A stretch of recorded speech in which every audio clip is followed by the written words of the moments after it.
దయచేసి ఇది గమనించగలరు. Good evening money persons, welcome to daily money show number 1131. ఈరోజు డైలీ మనీ షోలో మార్కెట్లో చాలా ఇంపార్టెంట్ అప్డేట్స్ ఉన్నాయి, అన్నీ కూడా 1 by 1 డిస్కస్ చేసుకుందాం. దానికన్నా ముందు మన వర్కౌట్స్ విషయంకి వచ్చేసరికి నిన్న ఆల్మోస్ట్ 40 minutes పాటు డిఫరెంట్ వర్కౌట్స్ అయితే చేశాను. మీరేం వర్కౌట్స్ చేశారో కింద కామెంట్ సెక్షన్లో కామెంట్ చేసేయండి. ఇంకా డైలీ మనీ షోలో ఉన్నటువంటి అప్డేట్స్ అన్ని 1 by 1 క్విక్గా డిస్కస్ చేసేద్దాం.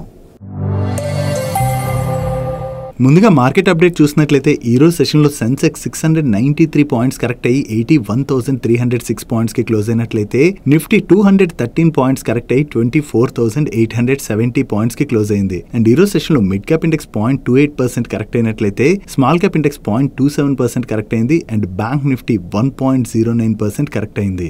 మార్కెట్ రిలేటెడ్ గా మాట్లాడుకోవాలంటే ఈరోజు గ్లోబల్ మార్కెట్స్ అన్ని కూడా ఫెడ్ చైర్ అయినటువంటి జెరోమ్ పవెల్ గారు జాక్సన్ హోల్ స్పీచ్ అయితే ఉన్నది. ఈ జాక్సన్ హోల్ ఆయన ఎటువంటి స్టేట్మెంట్స్ ఇస్తారని చెప్పి గ్లోబల్ మార్కెట్స్ అన్ని కూడా వెయిట్ చేస్తున్నాయి. ఎందుకంటే మీరు ఒక సిచ్యువేషన్ చూసారనుకోండి, డొనాల్డ్ ట్రంప్ అండ్ అలాగే పవెల్ మధ్యన అస్సలు పడట్లేదు అన్నది మనకి క్లియర్ గా అర్థమవుతుంది కదా. ఈయన కంటిన్యూస్ గా ఏంటంటే ఇన్ఫ్లేషన్ ని కంట్రోల్ చేయడానికి అని చెప్పి రేట్ కట్స్ అయితే తీసుకోవట్లేదు. అండ్ అంతేకాకుండా వస్తున్నటువంటి డేటా ఆధారంగా మేము రేట్ కట్ తీసుకుంటాం, వెంటనే రేట్ కట్ తీసుకోవాల్సినటువంటి అవసరం లేదు, యుఎస్ ఎకానమీ స్ట్రాంగ్ గా ఉన్నదని చెప్పి పవెల్ గారు స్టేట్మెంట్స్ ఇస్తున్నట్లయితే డొనాల్డ్ ట్రంప్ ఏమంటున్నారంటే ఈ పవెల్ ఎప్పుడూ కూడా లేటే, ప్రెసెంట్ ఉన్నటువంటి సిచ్యువేషన్ లోని ఈజీగా రేట్ కట్ చేయొచ్చు, ఎందుకంటే యుఎస్ లోని ఇన్ఫ్లేషన్ కంట్రోల్లో ఉన్నది. ఈ టైంలోని రేట్ కట్ చేయడానికి పవెల్ కి ఏం ప్రాబ్లమో నాకు అర్థం కావట్లేదు, అందుకని చెప్పి ఇతని లేట్ పవెల్ అని చెప్పి డొనాల్డ్ ట్రంప్ అనేక సార్లు ట్వీట్స్ కూడా చేయడం జరిగింది. అండ్ పవెల్ గారి పైన నేను యాక్షన్ కూడా తీసుకుంటాను అన్నట్టుగా ఆయన స్టేట్మెంట్స్ కూడా ఇవ్వడం జరిగింది. సో ఇలాంటి సినారియోలోని ఇప్పుడు జాక్సన్ హోల్ మీటింగ్ లోని పవెల్ గారి స్పీచ్ ఏ విధంగా ఉంటుందని గ్లోబల్ మార్కెట్స్ అన్ని కూడా ఎదురు చూస్తున్నాయి. అంటే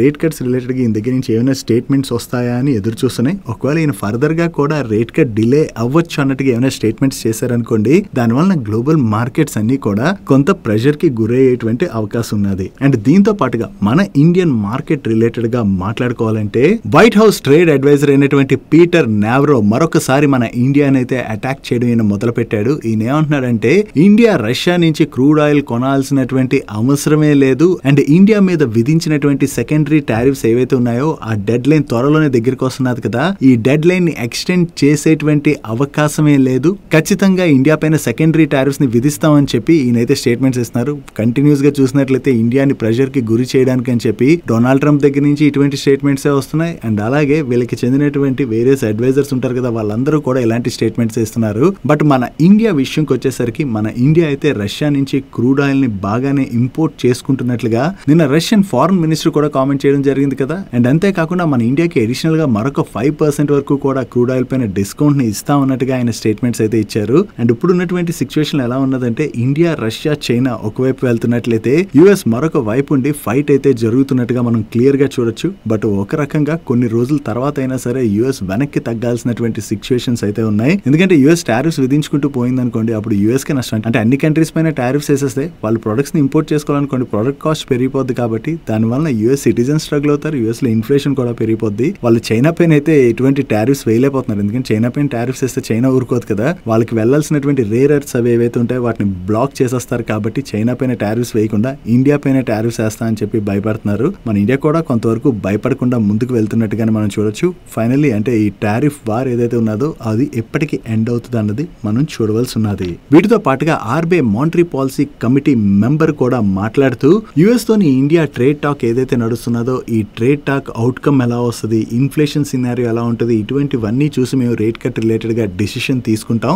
ఆల్రెడీ 100 basis points వరకు కూడా రేట్ కట్ అయితే చేసాం. సో ప్రెసెంట్ ఉన్నటువంటి సినారియోలో రేట్ కట్ చేయట్లేదు, వస్తున్నటువంటి డేటా ఆధారంగా చూసుకుని రేట్ కట్ రిలేటెడ్ గా మేము ఎటువంటి డిసిషన్ అయినా తీసుకుంటాం. అంటే ఒకవేళ యుఎస్ మన పైన టారిఫ్స్ విధించేసింది, దానివల్ల ఎకానమీ కొంతవరకు స్ట్రగుల్ అవుతున్నది అనుకోండి, అప్పుడు వీళ్ళు రేట్ కట్ రిలేటెడ్ గా ఫర్దర్ గా డిసిషన్ తీసుకోవచ్చు. కానీ ప్రెసెంట్ ఉన్నటువంటి సిచ్యువేషన్ లో మాత్రం వీళ్ళు వెయిట్ అండ్ వాచ్ మోడ్ లోనే ఉన్నట్టుగా మనం అర్థం చేసుకోవచ్చు. బట్ ఖచ్చితంగా మన ఎకానమీకి సపోర్ట్ కావాలంటే ఆర్బీఐ ముందుకొచ్చి సపోర్ట్ చేసేటువంటి అవకాశాలు అయితే ఉన్నాయి. బట్ ఏదైనా సరే వీటన్నిటితో పాటుగా ఈ రోజు జరగబోయేటువంటి Jackson Hole meeting global markets అన్నిటికీ కూడా చాలా ఇంపార్టెంట్. దీనిలో ఫెడ్ చైర్ అయినటువంటి జెరోమ్ పవెల్ గారి స్పీచ్ లోని ఇంపార్టెంట్ పాయింట్స్ అయితే మనం ట్రాక్ చేయవలసి ఉన్నది.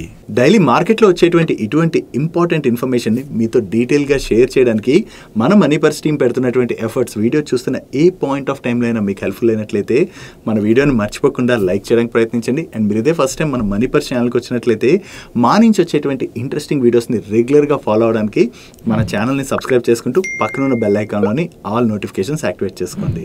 నెక్స్ట్ పాకిస్తాన్ దగ్గర అంత సీన్ లేకపోయినా కూడా ప్రతిసారి మన ఇండియాని టార్గెట్ చేయడానికి పాకిస్తాన్ ప్రయత్నిస్తానే ఉంటది కదా. ఇప్పుడు పాకిస్తాన్ కి చెందినటువంటి నవాజ్ షరీఫ్ యొక్క ఐడ్ అయినటువంటి నజాం సేతి మీడియాతో మాట్లాడుతూ మన ఇండియాని మరొకసారి టార్గెట్ చేస్తూ స్టేట్మెంట్స్ అయితే చేయడం జరిగింది. ఇతను ఏమంటున్నాడంటే ఆపరేషన్ సింధూర్ తర్వాత ఇండియా నుంచి పాకిస్తాన్ కి వెళ్లేటువంటి వాటర్ ఏదైతే ఉన్నదో ఆ వాటర్ ని ఇండియా బ్లాక్ చేయడం జరిగింది కదా. ఈ బ్లాక్ చేసిన తర్వాత చాలా సార్లు మన ప్రైమ్ మినిస్టర్ నరేంద్ర మోడీ గారు నీరు రక్తం కలిపి ఎప్పుడూ కూడా ఒకే చోట ప్రవహించలేవని చెప్పి స్టేట్మెంట్స్ ఇవ్వడం జరిగింది. సో మోడీ గారి దగ్గర నుంచి ఈ స్టేట్మెంట్స్ వచ్చిన తర్వాత ఇండియా అయితే చాలా స్ట్రిక్ట్ గానే వ్యవహరిస్తుంది. వాళ్ళకి వాటర్ అయితే వదలట్లేదు కదా. దీంతో పాకిస్తాన్ లోని వాటర్ ప్రాబ్లం అయితే చాలా ఎక్కువగా పెరుగుతుండడంతో పాకిస్తాన్ కి చెందినటువంటి వేరియస్ మినిస్టర్స్ కావచ్చు, అఫీషియల్స్ కావచ్చు, ఈ వాటర్ రిలేటెడ్ గా ఇండియాని ప్రెషరైజ్ చేయడానికి వాళ్ళు చాలా స్టేట్మెంట్స్ వేస్తున్నారు. నిజంగా పాకిస్తాన్ కి అంత సీన్ ఉందా? అంత సీన్ లేదు కదా. ఇప్పుడు ఇతను ఏమంటున్నాడంటే ఇండియా గనక మాకు వాటర్ రిలీజ్ చేయకుండా అక్కడ డ్యామ్స్ ని గనక బిల్డ్ చేసినట్లయితే మా దగ్గర పెద్ద పెద్ద మిసైల్స్ ఉన్నాయి. ఆ మిసైల్స్ ని మేము దివాళీకి వాడుకోవడానికి దాచుకోలేదు. ఆ మిసైల్స్ తోని మేము డ్యామ్స్ ని అటాక్ చేసి పే చేస్తాం. అండ్ అంతేకాకుండా మా దగ్గర న్యూక్లియర్ వెపన్స్ కూడా ఏవైతే దాచిపెట్టి ఉంచామో ఆ న్యూక్లియర్ వెపన్స్ ని ఇండియాకి అగెనిస్ట్ గా మేము వాడతాం. కొన్ని సినారియోస్ లో ఇండియా గనక మమ్మల్ని అటాక్ చేసినా, ఇటువంటివి ఏమైనా బ్లాక్ చేసినా మేము న్యూక్లియర్ వెపన్స్ కూడా వాడతాం అన్నట్టుగా ఆయన స్టేట్మెంట్ చేస్తున్నారు. అంటే దీపావళి కోసం మేము దాచుకోలేదు, మేము పెట్టుకున్నాం అని ఇతను స్టేట్మెంట్స్ ఇస్తున్నారంటే ఇండియా అయినా చేతులు కట్టుకుని కూర్చున్నదా? ఆపరేషన్ సింధూర్ లో ఏం జరిగిందో వీళ్ళకి ఐడియా లేదా? అప్పుడు కూడా ప్రగల్భాలు ఇలాగే పలికారు. కానీ ఇండియా స్ట్రాంగ్ గా వీళ్ళ ఎయిర్ బేస్లని అటాక్ చేసి ఆ ఎయిర్ బేస్లని నాశనం చేసేసరికి వీళ్ళు తోక ముడుచుకోవాల్సి వచ్చింది. సో ఎన్నిసార్లు దెబ్బ తగిలినా కూడా కుక్క తోక వంకర అంటారు కదా. పాకిస్తాన్ కూడా అలాగే ప్రవర్తిస్తూ ఉంటుంది. మరొకసారి మన ఇండియా పైన ఇటువంటి స్టేట్మెంట్స్ చేస్తుంది కానీ మన ఇండియా అయితే వీటిని పెద్దగా పట్టించుకోదు. కమింగ్ టు ఫ్రైడే క్వశ్చన్, మన బాడీలోని అన్నిటికన్నా బోన్స్ చాలా హార్డ్గా ఉంటాయి కదా, కానీ బోన్స్ కన్నా కూడా హార్డెస్ట్ సబ్స్టెన్స్ ఒకటి ఉన్నది. అదేంటో కింద కామెంట్ సెక్షన్లో కామెంట్ చేసేయండి. ఆన్సర్ తెలియకపోతే next week Friday daily money షోలోని దీని ఆన్సర్ మీకు షేర్ చేస్తాను. నెక్స్ట్ టిటగ్రా రైల్ సిస్టమ్స్ వాళ్ళకి డిఫెన్స్ పిఎస్యూ కంపెనీ అయిన గార్డెన్ రీచ్ షిప్ బిల్డర్స్ వాళ్ళ దగ్గర నుంచి కొత్తగా ఒక ఎల్ఓ అయితే రిసీవ్ చేసుకున్నారు. దీనిలో భాగంగా వీళ్ళు 2 వెసల్స్ అయితే కన్స్ట్రక్ట్ చేసి సప్లై చేయవలసి ఉన్నది. కాంట్రాక్ట్ వాల్యూ 400 crores పైనే. అండ్ ఈ కాంట్రాక్ట్ ని వీళ్ళు 28 months లో ఎగ్జిక్యూట్ చేయవలసి ఉన్నది. సో వీళ్ళు కొత్తగా ఏదైతే ఈ కాంట్రాక్ట్ విన్నారో ఇది టిటగ్రా రైల్ సిస్టమ్స్ వాళ్ళ రిలేటెడ్ గా మనం పాజిటివ్ గా చూడొచ్చు. Next lab ground diamonds manufacture చేసేటువంటి గోల్డియం ఇంటర్నేషనల్ వాళ్ళు రీసెంట్ గా QAP రూట్ లోని 200 crores పైన ఫండ్ రైజ్ చేశారు కదా. ఆ ఫండ్ ని రీటైల్ లోని ల్యాబ్ గ్రౌండ్ డైమండ్స్ రిలేటెడ్ గా డిమాండ్ ఏదైతే పెరుగుతున్నదో దాన్ని క్యాటర్ చేయడానికి యూజ్ చేస్తామని దీనిలో భాగంగా నెక్స్ట్ 18 to 24 months లోని వీళ్ళ రీటైల్ ఆరిజిన్ స్టోర్స్ అయితే ఓపెన్ చేస్తాం. అంటే 70 to 90 స్టోర్స్ ఓపెన్ చేస్తామని చెప్తున్నారు. వీళ్ళు ఆల్రెడీ 6 స్టోర్స్ అయితే ఓపెన్ చేసేసారు. సో ఈ స్టోర్ ఎక్స్పాన్షన్ చేయడం ద్వారా రీటైల్లో ల్యాబ్ గ్రౌండ్ డైమండ్స్ రిలేటెడ్ ఉన్నటువంటి డిమాండ్ని వీళ్ళు క్యాటర్ చేయడానికి ప్రయత్నిస్తున్నారు కదా. దీని ద్వారా వీళ్ళ సేల్స్ కనుక బాగా పెరిగాయి అనుకోండి, అది గోల్డియం ఇంటర్నేషనల్ వాళ్ళకి పాజిటివ్ కానుంది. నెక్స్ట్ టెక్స్మాకో రైల్ వాళ్ళకి leap grain rail logistics private limited అనేటువంటి కంపెనీ నుంచి కొత్తగా ఒక కాంట్రాక్ట్ విన్నారు. కాంట్రాక్ట్ వాల్యూ అప్రాక్సిమేట్లీ 100 crores పైనే. అండ్ ఈ కాంట్రాక్ట్ లో భాగంగా వీళ్ళు BCBFG wagons with BCVM break van కూడా సప్లై చేయవలసి ఉన్నది. సో వీళ్ళు కొత్తగా ఏదైతే ఈ కాంట్రాక్ట్ విన్నారో ఇది టెక్స్మాకో రైల్ వాళ్ళ రిలేటెడ్ గా మనం పాజిటివ్ గా చూడొచ్చు. నెక్స్ట్ గవర్నమెంట్ తీసుకురాబోతున్నటువంటి న్యూ GST రిఫార్మ్స్ గురించి మనం ఆల్రెడీ మాట్లాడుకున్నాం కదా. యాక్చువల్లీ ఈసారి 12% అండ్ అలాగే 28% స్లాబ్స్ ఏవైతే ఉన్నాయో వాటిని అయితే తొలగించబోతున్నారు. అండ్ చాలా ఐటమ్స్ ని 5% అండ్ 18% GST స్లాబ్స్ లోకి తీసుకురాబోతున్నారు. Only premium and sin items ఏవైతే ఉంటాయో వాటిపైన 40% అయితే GST ఉంటుంది. కానీ చాలా ఐటమ్స్ పైన GST తగ్గబోతున్నది కాబట్టి GST తగ్గితే జనరల్ ఏమవుతుంది, వాటి ధరలు తగ్గుతాయి. కాబట్టి చాలా మంది ఎక్కువగా ఆ ప్రొడక్ట్స్ ని కొనేటువంటి అవకాశం ఉంది. దీనివల్ల ఈ ప్రొడక్ట్స్ ని మ్యానుఫ్యాక్చర్ చేసి సెల్ చేసేటువంటి కంపెనీస్ అయితే లాభపడబోతున్నాయి కదా. సో ఈ GST రిఫార్మ్స్ దివాళీ కల్లా గవర్నమెంట్ తీసుకురాబోతున్నది కాబట్టి దీనివల్ల లాభపడబోయేటువంటి 40 స్టాక్స్ లిస్ట్ ని ఎకనామిక్ టైమ్స్ వాళ్ళు షేర్ చేస్తున్నారు. దీనిలో మనం చూసినట్లయితే auto sector is the biggest beneficiary. ఎందుకంటే 2-wheeler, small cars, commercial vehicles వీటన్నిటిపైన కూడా 28% GST ఉండేది కదా, దాన్ని 18% కి తీసుకురాబోతున్నారు. అంటే 10% వరకు కూడా దీని మీద ట్యాక్స్ తగ్గుతున్నది కాబట్టి ఎక్కువ మంది వెహికల్స్ ని కొనేటువంటి అవకాశం ఉన్నది. దీనివల్ల Maruti, Tata motors, Eicher motors and అలాగే ట్రాక్టర్స్ మ్యానుఫ్యాక్చర్స్ అయినటువంటి మహేంద్ర, ఎస్కాట్స్ లాంటి స్టాక్స్ అయితే లాభపడబోతున్నాయని. అండ్ సిమెంట్ సెక్టర్ లో కూడా GST ని అయితే తగ్గించబోతున్నారు. కాబట్టి దానివల్ల UltraTech cement cement, JK cement తో పాటుగా మరిన్ని సిమెంట్ కంపెనీస్ కూడా లాభపడబోతున్నాయని అండ్ కన్స్యూమర్ డ్యూరబుల్స్ విషయంకి వచ్చేసరికి వీటిపైన కూడా జీఎస్టీ 28% నుంచి 18% కి తగ్గిస్తామని ప్రపోజల్ చేస్తున్నారు. కాబట్టి దానివల్ల వోల్టాస్, బ్లూ స్టార్, అంబర్ ఎంటర్ప్రైజెస్, హెవెల్స్ తో పాటుగా ఈ కన్స్యూమర్ డ్యూరబుల్స్ మ్యానుఫ్యాక్చరర్స్ ఎవరైతే ఉన్నారో వాళ్ళందరూ లాభపడతారు. అండ్ అలాగే కన్స్యూమర్ స్టాపిల్స్ విషయంకి వచ్చేసరికి డాబర్, ఇమామి లాంటి స్టాక్స్ లాభపడతాయని చెప్పి వీళ్ళు షేర్ చేస్తున్నారు. And banking and financial sector విషయంకి వచ్చేసరికి వీళ్ళకి డైరెక్ట్ బెనిఫిట్ అయితే కలగదు. కానీ జనరల్లీ కన్జంప్షన్ పెరిగినప్పుడు క్రెడిట్ డిమాండ్ అంటే ఎక్కువ మంది లోన్స్ తీసుకునేది కొనుక్కునేటువంటి అవకాశం ఉంటుంది. కాబట్టి దానివల్ల బ్యాంక్స్ కూడా లాభపడతాయి. దీంతోనే మనకి ICICI bank, HDFC bank, IDFC first bank, Bajaj finance లాంటి స్టాక్స్ లాభపడతాయని షేర్ చేస్తున్నారు. అండ్ అలాగే ఇన్సూరెన్స్ సెక్టర్ లో కూడా జీఎస్టీని తగ్గించేస్తారు. కాబట్టి దానివల్ల ఎక్కువ మంది ఇన్సూరెన్స్ ప్రొడక్ట్స్ కొనుక్కునేటువంటి అవకాశం ఉంది. దీనివల్ల Niva Bupa, Max Life, HDFC Life, Star Health లాంటి స్టాక్స్ లాభపడతాయని అండ్ అలాగే రీటైల్ యాప్రెల్ కంపెనీస్ పైన కూడా ఈ బెనిఫిట్ కలుగుతుంది. కాబట్టి Relaxo footwear, shopper stop, Trent, Vedanta fashion, Bata, Metro Brands లాంటి స్టాక్స్ లాభపడతాయని అండ్ హోటల్స్ రిలేటెడ్ గా వచ్చేసరికి ప్రీమియం హోటల్ రూమ్స్ ఏవైతే ఉంటాయో వాటిపైన జీఎస్టీ పెరుగుతుంది. కానీ తక్కువ రూమ్ రెంట్ ఆఫర్ చేసేటువంటి హోటల్ కంపెనీస్ కూడా లాభపడతాయి. అండ్ అలాగే వీటితో పాటు delivery, Swiggy, Zomato and Titan లాంటి స్టాక్స్ కూడా లాభపడతాయని చెప్పి వీళ్ళు షేర్ చేయడం జరిగింది. ఓవరాల్ ఈ 40 స్టాక్స్ లిస్ట్ ఏదైతే ఉన్నదో ఆ లిస్ట్ ని మీరు ఇక్కడ స్క్రీన్ పై చూడొచ్చు. వీటితో పాటు వీళ్ళు చాలా కంపెనీస్ ని మెన్షన్ చేయలేదు. సో ఈ సెగ్మెంట్స్ లో ఆపరేట్ చేసేటువంటి మరిన్ని కంపెనీస్ కూడా దీనివల్ల లాభపడేటువంటి అవకాశం ఉన్నది. నెక్స్ట్ ఈ రోజు సెషన్ లోని వోడాఫోన్ ఐడియా స్టాక్ లోని సడన్ గా మనకి చాలా పాజిటివ్ మూమెంటం కనపడింది కదా. దీని రిలేటెడ్ గా ఉన్నటువంటి న్యూస్ ఏంటంటే ఈ టెలికాం కంపెనీస్ పైన ఏజీఆర్ డ్యూస్ అయితే ఉన్నాయి కదా. ఎస్పెషల్లీ మనం మాట్లాడుకోవాలంటే వోడాఫోన్ ఐడియా పైన 83,000 crores పైన ఏజీఆర్ డ్యూస్ అయితే ఉన్నాయి. సో గవర్నమెంట్ ఈ ఏజీఆర్ డ్యూస్ పైన ఇంట్రెస్ట్ అది ఏదైతే ఉన్నదో దాన్ని తగ్గించి టెలికాం కంపెనీస్ కి రిలీఫ్ అనౌన్స్ చేసేటువంటి అవకాశం ఉన్నట్లుగా మీడియా ప్లాట్ఫామ్స్ వాళ్ళ సోర్సెస్ ద్వారా తెలిసిన ఇన్ఫర్మేషన్ ని షేర్ చేస్తున్నాయి. దీనిలో వోడాఫోన్ ఐడియా పైన టోటల్ గా 83,400 crores ఏజీఆర్ డ్యూస్ ఉంటే వాటిని 28,000 crores కి తగ్గించాలని చెప్పి గవర్నమెంట్ చూస్తున్నదని అండ్ ఎయిర్టెల్ పైన 42,000 crores ఏజీఆర్ డ్యూస్ ఉంటే వాటిని 10,000 crores కి తగ్గించాలని చూస్తున్నట్లుగా మీడియా ప్లాట్ఫామ్స్ రిపోర్ట్ చేయడం జరిగింది. ఒకవేళ ఈ ఏజీఆర్ డ్యూస్ ని కనుక రెడ్యూస్ చేసినట్లయితే ఎయిర్టెల్ కి కొంత బెనిఫిట్ కలుగుతుంది. కానీ Airtel is a strong player. ఒకవేళ తగ్గించకపోయినా కూడా ఎయిర్టెల్ పైన మరీ అంత పెద్ద ఇంపాక్ట్ అయితే ఉండదు. బట్ వోడాఫోన్ ఐడియా విషయంకి వచ్చేసరికి వాళ్ళు ఆల్రెడీ వాళ్ళ దగ్గర ఫండ్ లేక చాలా ఇబ్బంది పడుతున్నారు. అండ్ ఈవెన్ వాళ్ళ బిజినెస్ ని ఎక్స్పాండ్ చేయాలన్నా కూడా వాళ్ళ లోన్స్ కది వెళ్తుంటే